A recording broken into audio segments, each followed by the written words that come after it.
Good morning students. आज हम बात करेंगे Faraday's second law of electrolysis.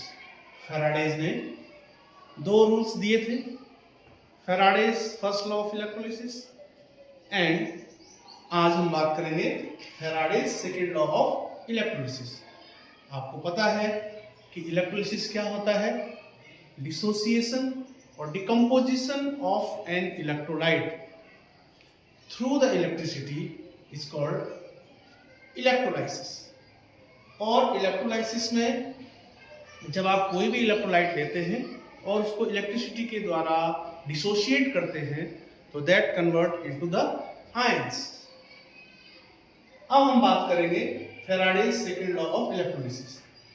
According to this law, when same amount of electricity is passes through two electrolyte solution, same amount of electricity passes through two electrolytic solutions which are connected in series। ये दोनों के दोनों किसमें connected हैं? Series में connected हैं। Then the total amount of substance deposited on the electrode, in electrodes पे deposit होने वाली सब्सटेंस का जो मास होगा is directly proportional to the equivalent weight of the substance। क्या मतलब हुआ कि अगर हम दो इलेक्ट्रोलाइट सॉल्यूशन ले लें, पहला इलेक्ट्रोलाइटिक सॉल्यूशन हमने लिया सिल्वर नाइट्रेट और दूसरा इलेक्ट्रोलाइट सॉल्यूशन हमने लिया copper sulphate. These two solutions are taken in separate vessels। जब भी हम इनको सेम अमाउंट ऑफ इलेक्ट्रिसिटी अगर पास कराएंगे इनसे, तो इन इलेक्ट्रोड्स पर जो डिपॉजिट होने वाला जो सब्सटेंस होगा वो किसके डायरेक्टली प्रोपोर्शनल होगा? अगर हम AgNO3 की बात करें तो AgNO3 यहाँ पर जो Ag डिपॉजिट होगा वो Ag के इक्विवेलेंट वेट के डायरेक्टली प्रोपोर्शनल होगा। और अगर कॉपर सल्फेट में कॉपर की बात करें तो कॉपर किसके डायरेक्टली प्रोपोर्शनल होगा? Equivalent of copper.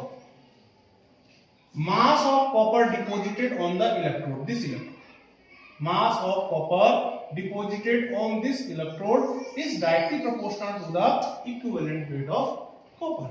This is called Faraday's second law of electrolysis। कुल मिला के बोलने का मतलब ये है कि जितना भी मास किसी सबस्टेंस का इलेक्ट्रोड पे डिपॉजिट होता है वो उन सबस्टेंस के इक्विवेलेंट वेट के डायरेक्टली प्रोपोर्शनल होता है when same amount of current is passes through two electrolyte solution which are connected in series। This is called Faraday's second law of electrolysis। Next है हम बताएंगे कंडक्टर के बारे में। कंडक्टर क्या होता है बेटा? कंडक्टर क्या होता है? Conductors are those which can conduct electricity, जो इलेक्ट्रिसिटी को कंडक्ट कर सकते हैं either through ions। Electricity can conduct through ions either through electrons। Conduction of a current या conduction of electricity through two different ways। One way is the ions and another way is electron। On the basis of conduction carriers, on the basis of carriers of current, these are of two types। Current को carry करने के दो अलग अलग तरीके होते हैं। Current ions के द्वारा भी कैरी हो सकती है और करंट को कैरी करने के लिए इलेक्ट्रॉन की भी आवश्यकता होती है। तो इलेक्ट्रॉन और आयंस, इनके बेसिस पे कंडक्टर्स क्या होते हैं? दो तरह के होते हैं। पहला जो कंडक्टर होगा उसको कहेंगे इलेक्ट्रॉनिक कंडक्टर्स। क्या होते हैं बच्चों इलेक्ट्रॉनिक कंडक्टर्स? इलेक्ट्रॉनिक कंडक्टर्स वे होते हैं जिनमें कंडक्शन थ्रू इलेक्ट्रॉन्स होते हैं।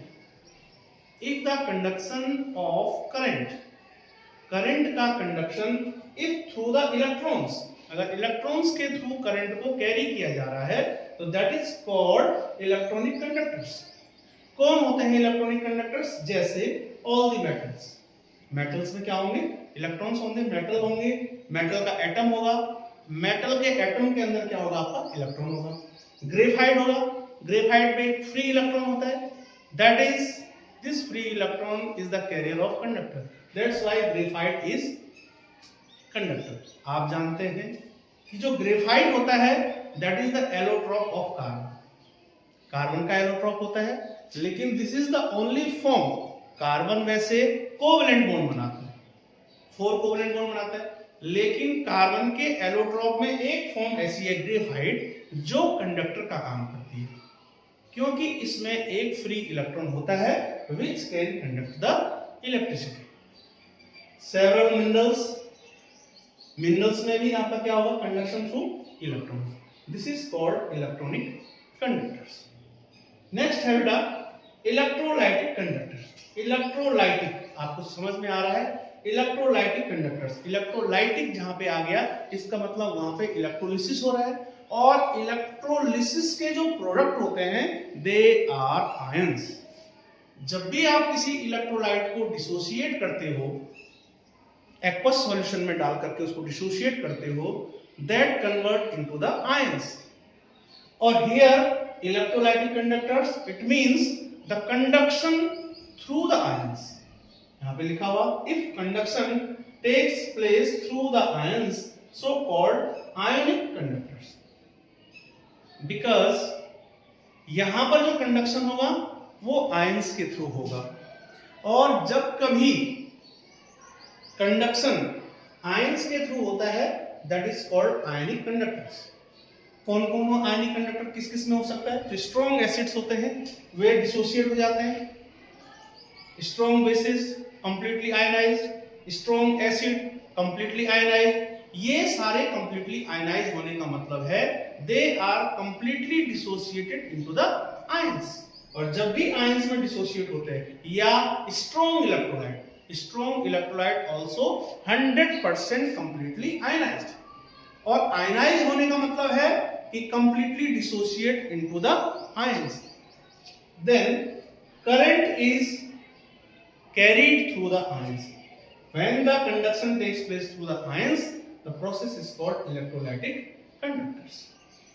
ये आपको मैंने बताया कि इलेक्ट्रोलाइटिक कंडक्टर्स क्या होते हैं और इलेक्ट्रोलाइटिक कंडक्टर्स के एग्जांपल्स कौन से हैं.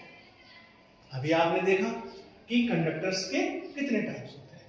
तो ये आपका फैराडे सेकंड लॉ और ये आपका कंडक्टर्स. Thank you.